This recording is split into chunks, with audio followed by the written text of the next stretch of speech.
अस्सलाम वालेकुम students. Chemistry class 10 self assessment exercises.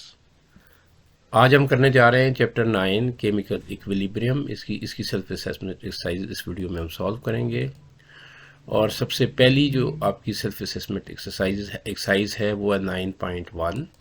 और इसमें कहा जा रहा है कि right both forward and reverse reactions and describe macroscopic characteristics of each.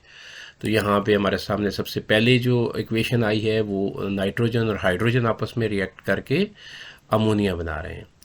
तो इसका हमने फॉरवर्ड रिवर्स रिएक्शन लिखना है। तो फॉरवर्ड रिवर्स रिएक्शन सबसे पहले फॉरवर्ड रिएक्शन कैसे लिखेंगे, वही हमने उसी तरह से रिएक्टेंट लिए हैं। नाइट्रोजन और हाइड्रोजन रिएक्टेंट हैं और अमोनिया यहाँ बन रहा है, और हमने सिर्फ जो फॉरवर्ड एरो यहाँ पे इस्तेमाल किया है। और ये आपका फॉरवर्ड रिएक्शन लिखने का तरीका हो गया। इस हालांकि ये तो एक रिवर्सिबल रिएक्शन है, लेकिन इसका जो सिर्फ फॉरवर्ड हमने लिखना था तो हमने ऐसे लिख दिया। अब हम रिवर्स रिएक्शन लिखेंगे इसका। तो रिवर्स रिएक्शन में जो रिएक्टेंट्स हैं वो प्रोडक्ट बन जाएंगे। ये देखें, अब अमोनिया यहाँ पे रिएक्टेंट है और प्रोडक्ट्स हमारे पास नाइट्रोजन और हाइड्रोजन आ रहे हैं, और यहाँ पे भी हमने वन वे एरो इस्तेमाल किया है। अब हम लिखते हैं इसके मैक्रोस्कोपिक कैरेक्टरिस्टिक्स। तो स्टूडेंट्स, मैक्रोस्कोपिक कैरेक्टरिस्टिक्स लिखते हुए मैंने क्या लिखा है कि स्टार्ट में क्या हो रहा है कि जो चूँकि जो कंसनट्रेशन है रिएक्टेंट्स की, यानी नाइट्रोजन और हाइड्रोजन की, वो बहुत ज़्यादा है। अमोनिया तो यहाँ पे ज़ीरो है, तो अभी बनी नहीं है, ज़रा स्टार्ट नहीं हुआ रिएक्शन, तो बिल्कुल हम स्टार्ट पे खड़े हैं। तो उस वक्त रिएक्टेंट्स ही सबसे ज़्यादा कंसनट्रेशन उनकी मौजूद है, इसलिए फॉरवर्ड रिएक्शन बहुत तेज़ी के साथ यहाँ पे हो रहा होगा, और जो जो टाइम गुजरता जाएगा तो फिर ये रिएक्शन स्लो हो जाएगा। अच्छा, और अब हम बात अगर करें रिवर्स रिएक्शन की, तो रिवर्स रिएक्शन कब स्टार्ट होगा? जो ही अमोनिया बनना शुरू हो जाएगी तो रिवर्स रिएक्शन स्टार्ट हो जाएगा। तो चूँकि स्टार्ट में तो अमोनिया बिल्कुल मौजूद नहीं है, यानी प्रोडक्ट बिल्कुल मौजूद नहीं है, तो रिवर्स रिएक्शन के रिएक्टेंट इसका मतलब है मौजूद नहीं है, तो ज़ीरो होगा रिवर्स रिएक्शन। लेकिन जो जो अमोनिया बननी शुरू हो जाएगी तो साथ ही उसकी डीकम्पोजिशन स्टार्ट हो जाएगी इनटू नाइट्रोजन एंड हाइड्रोजन, और फिर टाइम गुजरने के साथ साथ ये जो है स्पीड अप हो जाएगा रिवर्स रिएक्शन भी। अच्छा, अब जब इक्विलिब्रियम अटेन हो जाएगा तो उस वक्त फॉरवर्ड और रिवर्स रिएक्शन आपस में बिल्कुल इक्वल हो जाएंगे। अच्छा स्टूडेंट्स, यहाँ पे मैं आपको ये एक बात वाज़ेह कर दूं कि बाज़ बच्चे जो हैं वो जब उनको मैक्रोस्कोपिक कैरेक्टरिस्टिक्स का कहा जाता है तो वो लिखना शुरू कर देते हैं जी। फॉरवर्ड डायरेक्शन के बारे में लिखेंगे it is written from left to right, and दूसरे को लिखेंगे it is written from right to left. बेटा, वो बिल्कुल भी मैक्रोस्कोपिक कैरेक्टरिस्टिक्स नहीं होते रिएक्शन के। वो तो आप एक डिफरेंस बताते हुए तो कर सकते हैं कि रिवर्स डायरेक्शन और फॉरवर्ड डायरेक्शन में क्या, अगर आपको डिफरेंसेस पूछे जाएं तो आप कहेंगे, लेकिन मैक्रोस्कोपिक कैरेक्टरिस्टिक्स में एक्चुअली रिएक्टेंट्स और प्रोडक्ट्स कैसे बिहेव कर रहे हैं आप वो यहाँ पे आप बता रहे हैं, आपने वो बताना है। तो एक तो वो जो करेक्टरिस्टिक्स हैं वैसे भी वो एक जनरल रिएक्शन के लिए हैं, लेकिन यहाँ पे हमें उसने बाकायदा एक रिएक्शन दिया हुआ है, जैसे अमोनिया का दे दिया। तो अमोनिया कैसे बन रही है नाइट्रोजन और हाइड्रोजन से, तो हमने यहाँ पे बाकायदा इसमें नाइट्रोजन का जिक्र करना है। हमने सिर्फ ये नहीं कह देना कि रिएक्टेंट्स ज़्यादा हैं तो प्रोडक्ट बनने का अमल तेज़ होगा। हमने यहाँ पे रिएक्टेंट्स का जिक्र भी करना है कि रिएक्टेंट हैं क्या और बन क्या रहा है, उसकी बात भी करनी है। तो आगे बढ़ते हैं और इसका जो सेकंड पार्ट है क्वेश्चन का उसको सॉल्व कर लेते हैं बेटा। उसमें हाइड्रोजन आयोडाइड बन रही है बेटा, किससे? आयोडीन और हाइड्रोजन से, यानी हाइड्रोजन और आयोडीन मिलकर रिएक्ट करके हाइड्रोजन आयोडाइड बना रहे हैं। तो बिल्कुल इसमें भी फॉरवर्ड रिवर्स रिएक्शन वैसे ही लिखा जाएगा जिस तरह से आपने उस पिछले केस में देखा है। तो सिर्फ ये है कि यहाँ पे ज़ाहिर है रिएक्टेंट और प्रोडक्ट्स में कुछ फ़र्क है, तो वो हमने उसी तरह ही कर दिया। यहाँ पे H2 और I2 मिल रहे हैं, और एक मैंने जो है सिंगल एरो इस्तेमाल किया यहाँ पे और बताया कि हाइड्रोजन आयोडाइड बन रहा है। तो ये रिएक्शन बिल्कुल इसी तरह ही लिखा गया है, सिर्फ ये है कि यहाँ पे चूँकि डबल एरो इस्तेमाल हुआ है, रिवर्सिबल शो हो रहा है। यहाँ पे चूँकि सिर्फ फॉरवर्ड रिएक्शन बताना था तो हमने वो बता दिया। अब आगे बढ़ते हैं और रिवर्स रिएक्शन को देख लेते हैं। तो रिवर्स रिएक्शन में हाइड्रोजन आयोडाइड जो है वो इसका बन गया है रिएक्टेंट रिवर्स रिएक्शन का, और हाइड्रोजन और आयोडीन इसमें प्रोडक्ट के तौर पे है। तो अब आगे देख लेते हैं। इसके मैक्रोस्कोपिक कैरेक्टरिस्टिक्स भी बिल्कुल उसी तरह ही मैंने लिखे हैं, सिर्फ ये कि ज़ाहिर है यहाँ रिएक्टेंट और प्रोडक्ट चेंज हुए हैं, तो ये सिर्फ फ़र्क है, बाकी और कुछ नहीं है, सेम है। इसको आप रीड कर लें और अपने नोट्स के लिए इस्तेमाल करना चाहें तो आप करें। उसके बाद जी आगे हम बढ़ते हैं और हमारे पास सेल्फ असेसमेंट एक्सरसाइज नंबर 9.2 आ जाती है। तो 9.2 में हमें कुछ उसने कहा, बताएं, कुछ रिएक्शंस हमें दिए हैं और उसके बारे में वो जो डिमांड कर रहा है, तो हम एक एक करके इसको सॉल्व कर लेते हैं। मैं सबसे पहला जो आपका इसमें क्वेश्चन है वो ले लेता हूँ। Following reaction can occur during thunderstorms, और रिएक्शन आपके सामने दिया गया है और साथ ही उसमें वो ये कह रहा है कि derive equilibrium constant expression for this reaction. अच्छा स्टूडेंट्स, याद रखना है आपने कि अगर यहाँ पे लिखा होता राइट इक्विलिब्रियम कांस्टेंट एक्सप्रेशन तो फिर हाँ हमें कोई ज़रूरत नहीं थी डिराइव करने की, हम डायरेक्टली कैसी लिख देते इसकी, कैसी एक्सप्रेशन, उसी को इक्विलिब्रियम कांस्टेंट एक्सप्रेशन कहा जाता है, तो हम लिख देते। लेकिन यहाँ पे आप देख रहे हैं कि उसने ये जो वर्ड इस्तेमाल किया डिराइव, तो इसका मतलब है लॉ ऑफ मैस एक्शन को इस्तेमाल करते हुए हमने डिराइव करना है, तो डिराइव कर लेते हैं। तो according to law of mass action यहाँ पे हमें पता है कि जो रेट ऑफ फॉरवर्ड रिएक्शन है, मैंने इसको RF लिखा है, is directly proportional to the concentration of reactants. Reactant यहाँ पे ऑक्सीजन है, ये ऑक्सीजन यहाँ पे रिएक्टेंट है, तो उसी को लिया गया हमने। ये देखें, ये ऑक्सीजन उसी तरह ही लिखी है, और ये जो यहाँ पे इसका कोफिशिएंट था बैलेंस करने के लिए, जो या आप मोल की तादाद कह लें, 3 मोल्स थे, तो ये यहाँ पे पावर की शक्ल में आ गया बेटा, इसको हम पावर की शक्ल में लिखते हैं। और उसके बाद इसको अगर जो प्रोपोर्शनलिटी का साइन है इसको मैं इक्वल साइन में कन्वर्ट कर दूं तो मुझे एक कांस्टेंट लेके आना पड़ेगा, तो मैंने वो कांस्टेंट ले लिया, फॉरवर्ड रिएक्शन का कांस्टेंट है KF ले लिया। तो मैंने कह दिया rate of forward reaction is equal to ये कांस्टेंट है, और उसके बाद वही ऑक्सीजन की कंसंट्रेशन आपके सामने नज़र आ रही है। ये आपकी एक इक्वेशन बन गई है। अब हम दूसरी इक्वेशन बनाते हैं जो कि रिवर्स रिएक्शन की होगी। तो मैंने कह दिया rate of reverse reaction is directly proportional to the concentration of products. ये जो ओजोन है यहाँ पे, ये देखें, ये ओजोन है, तो ओजोन इसमें प्रोडक्ट है, ऑक्सीजन रिएक्टेंट था, ओजोन प्रोडक्ट है। तो अब चूँकि हमें उसकी बात करनी है, रिवर्स रिएक्शन की हम चूँकि बात कर रहे हैं, तो उसमें जो प्रोडक्ट्स होते हैं वही उन्हीं को हम लेते हैं, क्योंकि प्रोडक्ट्स यहाँ पे रिएक्टेंट बन जाते हैं ना। तो ओजोन को यहाँ पे मैंने लिख दिया, उसकी कंसंट्रेशन को, और उसका जो कोफिशिएंट ये था, कोफिशिएंट 2, उसको हमने यहाँ पे पावर की शक्ल में लिया है। यानी नंबर ऑफ मोल्स या कोफिशिएंट की हम जब बात करते हैं, जो बैलेंस इक्वेशन को बैलेंस करते हुए हम एक कोफिशिएंट इस्तेमाल करते हैं, उसको यहाँ पे पावर की शक्ल में ले लेते हैं बेटा। चलें, ये बात हो गई। अब इसका भी हम एक इक्वेशन जो फाइनल लेंगे रिवर्स रिएक्शन की, तो वो भी इसी तरह से इक्वल का साइन डाला और हमने एक रिवर्स रिएक्शन का कांस्टेंट लिया, और बाकी वही कंसंट्रेशन आ गई उसकी, ओजोन की। चलें, अब इक्विलिब्रियम जब अटेन हो जाएगा बेटा, जब इक्विलिब्रियम अटेन हो जाता है तो फिर क्या होता है, फिर हमें पता है कि rate of forward reaction equal हो जाता है रेट ऑफ रिवर्स रिएक्शन के, यानी दोनों एक ही रेट के ऊपर चल रहे होते हैं। जितना फॉरवर्ड रिएक्शन हो रहा होता है उतना ही रिवर्स रिएक्शन हो रहा होता। तो इनकी अगर मैं वैल्यूज़ जो पीछे हमने इक्वेशन में बनाई थी वो वैल्यूज़ पुट कर दूं, यानी रेट ऑफ फॉरवर्ड रिएक्शन को हमने इसके इक्वल किया था और रेट ऑफ रिएक्शन को हमने इसके इक्वल किया था, मैंने एज इट इज़ उन चीज़ों को लिख दिया यहाँ पे। और उसके बाद हम इसको रीअरेंज कर लेते हैं, यानी चूँकि जो कांस्टेंट्स हैं उनको इक्वल के एक तरफ ले लेते हैं और जो कंसंट्रेशन है उनको दूसरी तरफ ले लेते हैं। तो अब क्या होगा, ये कंसंट्रेशन ऑक्सीजन की यहाँ पे मल्टीप्लाई हो रही है, तो ये दूसरी तरफ जब जाएगी तो डिवाइड हो जाएगी। और अगर ये जो रेट ऑफ रिवर्स रिएक्शन का जो कांस्टेंट है ये यहाँ पे मल्टीप्लाई हो रहा है, तो इसको हम इस तरफ लेकर आएंगे इक्वल के इस तरफ, तो ये डिवाइड हो जाएगा। तो बिल्कुल ऐसे ही किया मैंने, ये कर दिया। अच्छा, अब ये जो कांस्टेंट्स हैं बेटा, ये तो फॉरवर्ड और रिवर्स रिएक्शन के कांस्टेंट्स हैं, लेकिन हमने जब इक्विलिब्रियम कांस्टेंट एक्सप्रेशन निकालनी है तो वो तो पूरे रिएक्शन की होगी। तो इसका मतलब ये होगा कि हम जो कांस्टेंट्स हैं फॉरवर्ड रिएक्शन के और रिवर्स रिएक्शन के, इनको इक्वल कर लेते हैं KC के। तो जब KC के हम इक्वल करेंगे तो हमारे पास KC एक्सप्रेशन आ जाएगी, KC इज इक्वल टू बाकी वही है जैसे आप देख रहे हैं, ओजोन है और न्यूमरेटर के अंदर, और जो ऑक्सीजन है, जो रिएक्टेंट था, ये डिनोमिनेटर के अंदर आ जाता है। तो यही एक रूल बन गया अब हमारे सामने कि हम जब भी कोई रिएक्शन देखेंगे तो अगर हमें डायरेक्ट केसी एक्सप्रेशन लिखना हो उसका, तो हम उसके जो प्रोडक्ट्स है उनको न्यूमरेटर के अंदर रखेंगे और जो उसके रिएक्टेंट्स हैं उनको डिनोमिनेटर के अंदर रखेंगे और केसी हम लिख सकते हैं।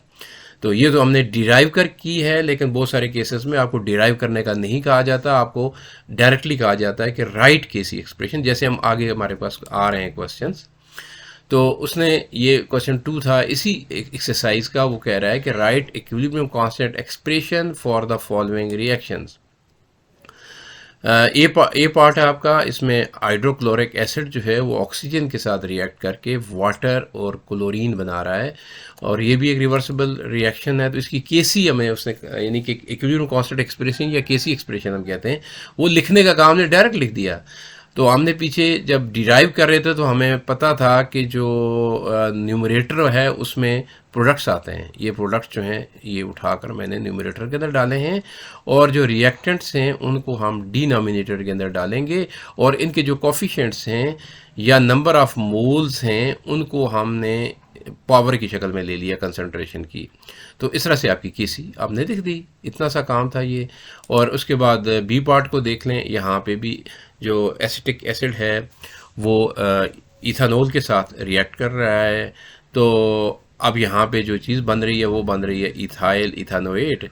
तो इथाइल इथानोएट जो बना है, अच्छा ये नामों से भी कंफ्यूज नहीं होना, क्योंकि आप ऑर्गेनिक केमिस्ट्री में ज़ाहिर है जब नॉमेनक्लेचर पढ़ेंगे तो आपको इजी हो जाएगा। यहाँ पे मैं अब नाम मैंने लिया है, लेकिन आपको कंफ्यूज होने की बिल्कुल भी ज़रूरत नहीं है। तो ये कैसे नाम हम लिखते हैं या पढ़ते हैं ये हम उसमें जाकर सीखेंगे ऑर्गेनिक केमिस्ट्री के अंदर। तो फिलहाल आप यही समझ लें कि ये रिएक्टेंट है, ये दो जो है रिएक्टेंट्स हैं और ये दो प्रोडक्ट्स हैं। अच्छा, तो इनकी अब ऐसी एक्सप्रेशन भी ऐसे ही लिखेंगे, ये जो प्रोडक्ट्स हैं इनको न्यूमरेटर के अंदर ले लेते हैं और रिएक्टेंट्स को डिनोमिनेटर के अंदर ले लेते हैं, और उसी तरह से कोफिशिएंट्स को पावर की शक्ल में हमने ले लिया है। क्योंकि कोफिशिएंट्स में थे नहीं, सिंगल है, यानी 1 मोल स्मॉल हुआ है, तो इक्वेशन बैलेंस है, तो हमने कोई पावर नहीं ली, ये देख लें किसी में कोई पावर नहीं है। अब आ जाते हैं इसी क्वेश्चन यही चल रहा है और उसका सी पार्ट आ गया बेटा। इसमें हाइड्रोजन फ्लोराइड जो है वो डिकम्पोज हो रहा है हाइड्रोजन में और फ्लोरीन गैस के अंदर, हाइड्रोजन गैस और फ्लोरीन गैस के अंदर। तो क्या हो रहा है बेटे, केसीस की जब हम लिखेंगे तो उसी तरह ही हमने लिख दिया है, ये हाइड्रोजन और फ्लोरीन को हमने रखा है न्यूमरेटर के अंदर और हाइड्रोजन फ्लोराइड को डिनोमिनेटर के अंदर। नेक्स्ट हमारे पास डी पार्ट आ रहा है कि NO2 कन्वर्ट हो रहा है NO2O4 में, और यहाँ पे एक ही रिएक्टेंट है, एक ही प्रोडक्ट है, और प्रोडक्ट के साथ कोई कोफिशिएंट नहीं है, लेकिन यहाँ पे 2 जो है कोफिशिएंट है रिएक्टेंट के साथ। तो इसी तरह से यहाँ पे जो डिनोमिनेटर है उसमें पावर ली गई है 2, और ये इस तरह से आपकी केसी एक्सप्रेशंस मुकम्मल हुई, ये क्वेश्चन भी मुकम्मल हुआ। और इसी एक्सरसाइज नेक्स्ट एक्सरसाइज आ गई है 1.3। तो 1.3 एक्सरसाइज में वो कह रहा है कि determine the units of equilibrium constant for the following reactions. ये रिएक्शन दिए हैं 1 से लेकर 4 तक, यानी कि इनको हम एक एक करके सॉल्व कर लेते हैं बेटा। तो सबसे पहला रिएक्शन है, यहाँ पे आप देख रहे हैं कि नाइट्रोजन और ऑक्सीजन मिलकर NO बना रहे हैं, और नाइट्रोजन का भी 1 मोल, ऑक्सीजन का भी 1 मोल है, लेकिन NO के 2 मोल्स हैं। तो इसका मतलब क्या हुआ कि जब हमें यूनिट्स लिखने हैं बेसिकली इसके, तो आपको पता है कि जो कंसंट्रेशंस होती हैं उनको हम मोल पर DM³ की यूनिट उनकी सूरत में लिखते हैं। तो यूनिट लिखने से पहले हमें केसी लिखना पड़ेगा। तो सबसे पहले केसी लिखेंगे और उसी की बेस पर हम यूनिट को लिखेंगे। तो केसी मैंने इसकी लिख दी, ये NO की पावर 2 ले ली, ये आपका यहाँ पे है, और उसके बाद ये नाइट्रोजन और ऑक्सीजन रिएक्टेंट हैं। अब इसी बेस पर हम चूँकि हर एक की यूनिट हमें पता है कि NO जो है उसकी यूनिट मोल पर DM³ है, और यहाँ पे चूँकि आप देख रहे हैं इसकी पावर 2 है, तो यहाँ पे 2 यूनिट्स जो हैं आपस में आएंगे, और यहाँ पे 1 मोल है, तो यूनिट को हम एक बार लिखेंगे। अब आपके सामने लिख देते हैं, ये देखें मोल पर DM³ और इसकी पावर 2 है, यहाँ पे मोल पर डीएम क्यूब, चूँकि पावर कोई नहीं है इसकी N2 की, तो एक दफ़ा लिख दिया। ऑक्सीजन की भी पावर यहाँ पे कोई नहीं है, तो इसको भी एक दफ़ा लिख दिया।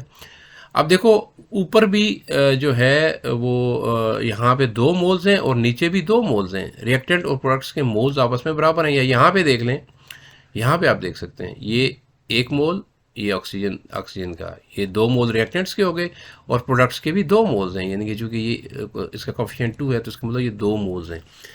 रिएक्टेंट और प्रोडक्ट्स के जब मोल्स आपस में बराबर हो जाएं तो उसकी यूनिट नहीं होती, ये कैंसिल हो जाएंगे ना। आप देख रहे हैं यहाँ पे ये 2 मोल्स हैं और ये मिलकर डिनोमिनेटर 2 मोल्स हैं, दोनों एक दूसरे को ये यूनिट्स जो है आपस में कैंसिल कर देंगी और 9 यूनिट्स का हमारे पास रिजल्ट आ जाएगा। और यहाँ पे मैंने लिख दिया कि number of moles of reactants and products are equal, so Kc has 9 units. तो वैसे भी किसी भी रिएक्शन को जब आप देखेंगे और अगर आपको ये लगे कि दोनों तरफ एक जैसे मोल्स हैं, इन रिएक्टेंट्स के जितने मोल्स हैं उतने प्रोडक्ट्स हैं, तो यूनिट नहीं होती वहाँ पे। अच्छा, आगे बढ़ते हैं। दूसरा जो हमारा पार्ट है उसमें आ जाते हैं। यहाँ पे भी हाइड्रोजन और कार्बन डाइऑक्साइड रिएक्ट कर रहे हैं, वाटर और कार्बन मोनोऑक्साइड बन रहा है और इसका हमने Kc पहले लिख ली, ये आपके सामने है Kc। और यहाँ पे भी मोल्स बराबर हैं आपस में, 1 मोल हाइड्रोजन, 1 कार्बन डाइऑक्साइड, 1 मोल वाटर का और 1 ही मोल कार्बन मोनोऑक्साइड का। ये चूँकि मोल्स बराबर हैं तो यहाँ पे यूनिट नहीं होगा, तो ये देख लें कैंसिल हो रही हैं। आप खुद ही कैंसिल कर सकते हैं, इसको इसके साथ कैंसिल कर दें और इसको आप इसके साथ कैंसिल कर दें, तो कैंसिल होंगे तो 9 यूनिट्स। ये बात हो गई। अब नेक्स्ट पार्ट की तरफ जाते हैं और वहाँ पे है ये PCl5 जो है वो डिकम्पोज हो रहा है PCl3 में और क्लोरीन गैस के अंदर। और यहाँ पे आपको फ़र्क लगेगा, ये देखें यहाँ पे 1 मोल है रिएक्टेंट्स का, लेकिन प्रोडक्ट्स के 2 मोल्स हैं, 1 और 1, 2 मोल्स। अब यहाँ पे भी ऐसे ही आपके सामने आ गया, ऊपर 2 मोल हमें नज़र आ रहे हैं प्रोडक्ट्स के और नीचे डिनोमिनेटर में हमें 1 मोल नज़र आ रहा है। तो अब यहाँ पे यूनिट्स तो होंगी। अब ये देख लें, ये देखें मोल पर डीएम क्यूब और ये मोल पर डीएम क्यूब और नीचे भी मोल पर डीएम क्यूब। तो इस एक मोल पर डीएम क्यूब इस 1 मोल पर डीएम क्यूब को कैसे कर देगा, लेकिन 1 मोल पर डीएम क्यूब आपके पास रहेगा और यही इसकी यूनिट्स होंगी। तो ये आपके पास यूनिट्स आ गई बेटे। लिख भी दिया कि since moles of reactants and products are not equal therefore Kc has units. अच्छा जी, अब आ जाते हैं बेटा, आपका क्वेश्चन है पार्ट 4, इसी क्वेश्चन का पार्ट 4। और उसमें कार्बन मोनोऑक्साइड और हाइड्रोजन गैस मिलकर मीथानॉल बना रहे हैं, CH3OH, मीथानॉल बन गया। और इसको जो है इसकी भी Kc एक्सप्रेशन हम लिख लेंगे। और बेटा यहाँ पे क्या सूरत है कि यहाँ पे रिएक्टेंट्स के मोल्स 3 हैं, 1 और 2 हाइड्रोजन के मोल्स, और जबकि जो प्रोडक्ट हैं उनका 1 मोल है। तो यहाँ पे आपको देखना होगा कि ये यूनिट्स कैसे बन रहे हैं। तो मैं आपके सामने ले आता हूँ इसको। चूँकि न्यूमरेटर में 1 ही मोल था तो यहाँ पे मोल पर डीएम क्यूब मैंने एक दफ़ा लिख दिया। और डिनोमिनेटर में ये देख लें, 1 मोल जो है ये कार्बन मोनोऑक्साइड का मोल है, उसकी यूनिट्स हैं। और यहाँ पे ये जो हाइड्रोजन के जो कि 2 मोल्स थे, तो उसकी ये पावर 2 भी है। अब देखिए ये जो मोल पर डीएम क्यूब है और ये मोल पर डीएम आपस में कैंसिल हो जाएंगे, लेकिन डिनोमिनेटर में अब भी 2 मोल्स मौजूद हैं। तो अब यहाँ पे कैसे हम लिखेंगे इसको, इसका जो आंसर मैंने दे दिया डायरेक्टली, वो दिया है मोल पावर -2 और डीएम पावर 6। या फिर इसको रीअरेंज करें तो डीएम को पहले कर लें, डीएम पावर 6 और मोल की पावर -2। अब बहुत सारे बच्चों को तो इसकी समझ आ गई हुई ये कैसे हुआ, लेकिन कुछ बच्चों को नहीं समझ आई होगी कि ये कैसे बना। तो उनके लिए मैंने यहाँ पे इसको अलग से सॉल्व किया है आपके लिए। ये देखें यहाँ पे ये जो सिचुएशन है बिल्कुल एग्जैक्टली आपको यहाँ पे नज़र आ रही है। अच्छा, जब इसके साथ आपने कैंसिल किया तो आपके पास ऊपर 1 रह गया, 1 डिवाइडेड बाय ये वाली जो मोल पर डीएम क्यूब की, चूँकि यहाँ पे पावर 2 भी है तो ये एज इट इज़ लिख दिया। अब क्या होगा कि मैं ये चूँकि मोल पर डीएम क्यूब जो है और इसकी पावर 2 ये डिनोमिनेटर में है, मैं इसको न्यूमरेटर में लेकर जा रहा हूँ। तो न्यूमरेटर में जब लेकर जाऊंगा तो ये जो पावर 2 है ये ऊपर जाकर माइनस में आ जाएगी ना, इसकी पावर +2 है नीचे और ऊपर जाएगी तो -2 हो जाएगा। अब ये न्यूमरेटर के अंदर आ गया। अब मैं क्या कर सकता हूँ कि ये जो -2 पावर है ये अंदर इन पावर्स के साथ मल्टीप्लाई हो जाएगी, क्योंकि ये पावर की पावर है, होल पावर है ये, तो ये होल पावर अंदर पावर्स के साथ। अब मोल की पावर यहाँ पे क्या है +1, डीएम यानी कि डेसीमीटर जो है क्यूब, डेसीमीटर क्यूब की शक्ल में है, और ये है भी पर क्यूब, तो डेसीमीटर पर क्यूब, इसलिए ज़ाहिर है इसके साथ माइनस हमने ऑलरेडी लगाया हुआ। तो ये जो -2 है ये इस +1 जो इसकी पावर है मोल की, उसके साथ मल्टीप्लाई करेगा तो उसको -2 कर देगा। लेकिन जब ये -3 के साथ मल्टीप्लाई होगा तो ये माइनस माइनस मल्टीप्लाई होंगे तो प्लस हो जाएगा। इस वजह से ये आपके पास मोल की पावर -2 और डेसीमीटर की पावर 6 आ रही है बेटा। तो इस तरह से आपका जो है ये जो आज की वीडियो थी जिसमें हमने ये सेल्फ असेसमेंट एक्सरसाइज चैप्टर 9 की हैं, तो ये सारी एक्सरसाइजेज 3 ही थी जो कि सॉल्व हो गई। तो इसी के साथ ही मैं आपसे इजाज़त चाहता हूँ और नेक्स्ट वीडियो के साथ दोबारा आपसे मुलाकात होगी। उस वक्त तक अल्लाह हाफ़िज़।